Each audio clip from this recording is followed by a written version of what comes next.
The UK and European Union have accused China of carrying out a major cyber attack earlier this year. The attack targeted Microsoft Exchange servers and affected over 250,000 servers all around the world.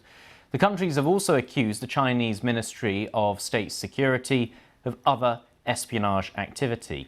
With me is our security correspondent, Gordon Corera.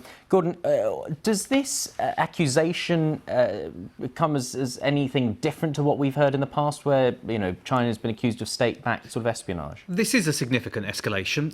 Firstly, we've seen the EU come out, the UK, but also in the last few hours the US, NATO, Australia, Canada, New Zealand, an unusually broad alliance of countries calling out China. The reason being that they think some of this activity was particularly reckless. That Microsoft Exchange hack, which happened earlier this year, compromised certainly tens of thousands of machines at the very least. And it created a backdoor which then other hackers, including criminal groups, were able to exploit. So there was a sense that this was a different type of behaviour and a more reckless behaviour linked to the Chinese state, which a range of countries wanted to call out as unacceptable. So they've come out today in the hope that this might change behaviour. China, of course, has denied its involvement in this hack in the past. And so this type of attack sounds like it's different from other cyber attacks that we've reported on. Well, there's an element in which this started off as espionage, which is pretty much traditional, and which all countries do, and Russia's been accused of it recently with SolarWinds, but certainly the US, the UK, and others also carry out espionage.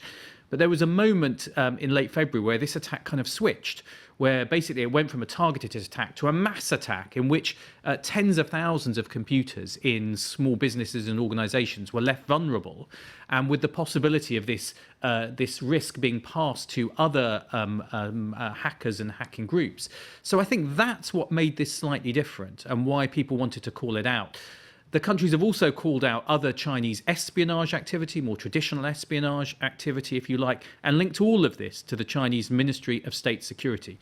The hope is that this kind of very public attribution will push China to try and restrain some of those cyber actors from carrying out these kind of activities in the future. And if China was behind these attacks, as they've accused China of being, what would it be hoping to achieve? Is it to spy on companies, to get corporate secrets? Is it to spy on governments? What's the purpose? Well, I think traditionally what you've seen with China is accusations of espionage, trying to get hold of secrets, personal information which could be used, and intellectual property for commercial gain. So that, if you like, is traditional Chinese behaviour. The accusation is that in this case there was an extra element of recklessness in terms of the scale of what was going on and the kinds of organisations which were being compromised, leaving them vulnerable, as I said, to other hacking groups. And that's what made this slightly different from, if you like, traditional espionage, which all states do, including Western states. OK. Gordon, thank you very much indeed. Gordon Corera there, our security correspondent.